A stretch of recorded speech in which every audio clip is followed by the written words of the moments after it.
और देखिए सीएम नीतीश कुमार जिनका बयान कह रहे हैं कि हमारे पास बहुमत है। जेडीयू विधायक दल की बैठक हुई और इसमें सीएम नीतीश कुमार की तरफ से बयान जिसमें उन्होंने कहा कि हमारे पास बहुमत है, चिंता की कोई बात नहीं। विजय चौधरी ने कहा कि एनडीए के 128 एमएलए हैं, जेडीयू के 2 से 3 विधायक बैठक में नहीं आए। गैर हाजिर विधायक कल फ्लोर टेस्ट में शामिल होंगे।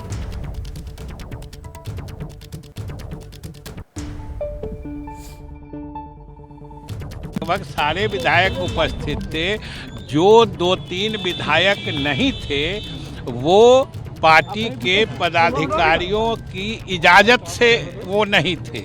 उन सब ने सूचना कर दी थी कि हम, वो तो नाम बाद में ले लीजिएगा, अभी ये बता रहे हैं कि जो नहीं थे वो पार्टी को सूचित करके नहीं थे।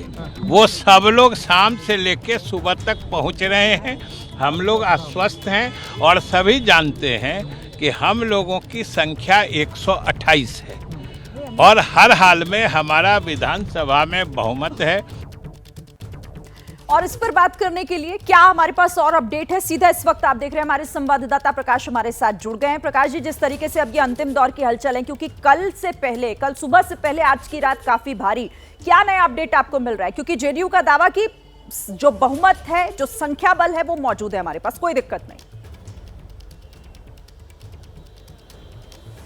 शिरीन, एक बात तो तय है कि कल जो खेला होने की बात तेजस्वी यादव कर रहे थे, तो उनकी भी परीक्षा होगी कि क्या उनके दावों में सच्चाई थी या फिर यूं ही मनोबल बढ़ा रहे थे अपने विधायकों का। और क्योंकि टूट का खतरा उनके विधायकों पर भी मंडरा रहा था, तो ऐसा तो नहीं कि कुछ फ्लोर क्रॉसिंग कर जाए कुछ विधायक, इसको देखते हुए उन्होंने अपने साथ रख लिया है। सरकार के दावे की जहाँ तक बात है, 128 जो विधायक हैं उनके साथ हैं, इसकी सहमति और इसके बारे में पूरी जानकारी उन्होंने राज्यपाल को दिया था, तभी मिला है।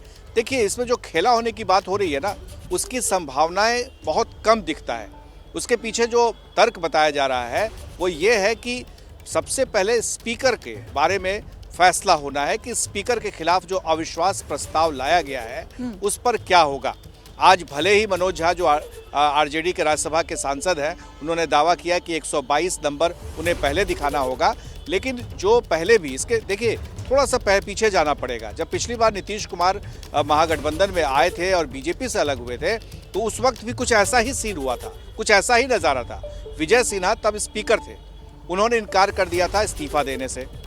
और इस्तीफा कब दिया उन्होंने? जब अविश्वास मत पर जब चर्चा होनी थी, उसके पहले उन्होंने वो पद उन्होंने छोड़ दिया, वो जगह उन्होंने छोड़ दी जी। तो जाहिर है कि इस बार भी क्या वही दोहराया जाएगा या फिर जो बातें कही जा रही है, क्योंकि जो रूलिंग है और जो पहले से जो परंपरा चली आ रही है उसमें साफ है कि जिस स्पीकर के खिलाफ में अविश्वास प्रस्ताव आता है, 38 विधायक ने लिख कर दिया है, तो वह वहाँ उस पीठासीन पर अधिकारी के तौर पे बैठे नहीं रह सकते हैं। तो इसलिए ये संभावना कम है कि जब अविश्वास प्रस्ताव होगा तब जाकर के उस समय कुछ खेल हो सकता है। ये ज़रूर है कि दावों के दंगल के बीच में कल का दिन काफ़ी दिलचस्प रहने वाला है। जो इतना हंगामा और जो एक से एक बातें कही जा रही है, दावे किए जा रहे हैं कि कुछ विधायक इनके नहीं आए, तो कुछ विधायक उनके संपर्क में नहीं है, तो कुछ विधायकों का स्विच ऑफ हो गया है, ये सब कुछ कल पता चल जाएगा। क्योंकि आज कोई कहीं पर जो शो ऑफ स्ट्रेंथ जिसको कहते हैं, उसकी कहीं चर्चा नहीं थी कि आज शो ऑफ स्ट्रेंथ होगा। आरजेडी के विधायक भले ही एक तरह से कहा जा सकता है कि क्वारंटीन है वो, और उन्हें तेजस्वी के जो बंगले में जो सरकारी आवास है बतौर डिप्टी सीएम उनके पास था 5 नंबर, वहाँ पर वो सब है और वहाँ पर एक साथ वहाँ से निकलेंगे और विधानसभा जाएंगे कल सुबह में।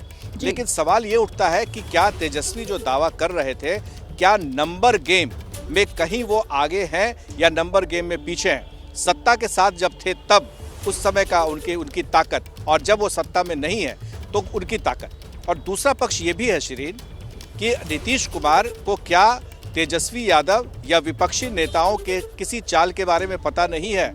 अगर नौबत आई इस तरह की, अगर शब्द का मैं इस्तेमाल इसलिए कर रहा हूं क्योंकि अभी तक इसकी कोई संभावना या कोई चर्चा या कहीं तक दूर तक कोई विधायक सामने नहीं आया है जो ये कह रहा हो कि हम खिलाफ में हैं, या कहीं से टूट की बात अभी तक नहीं आई है। तो जाहिर है कि नीतीश कुमार क्या वो दांव अपना सामने रखेंगे पहले, या फिर फ्लोर पर ही सब कुछ तय हो जाएगा। तो कल का दिन दिलचस्प होने वाला है शिरीन। जाहिर है कल का दिन दिलचस्प होगा और जैसे आप कह रहे हैं कि खेला हो सकता है, अब ये खेला किसे फंसाएगा और किसे निकालेगा इस गेम से बाहर, ये देखना होगा। काफी दिलचस्प। जैसे ही घड़ी का काटा दोपहर 2:30 पे आए, बबीता जी का दिल सास बहू साजिश के लिए मचल जाए। और ये है इनकी बहू, पूरे दिन ऑफिस की टेंशन हो जाए गॉन जब ये करें अपना फेवरेट शो फ्री टाइम पे ऑन। इनकी तरह आप भी देखिए अपना फेवरेट शो अपने टाइम पर और डाउनलोड कीजिए एबीपी लाइव ऐप अपने स्मार्ट टीवी पर।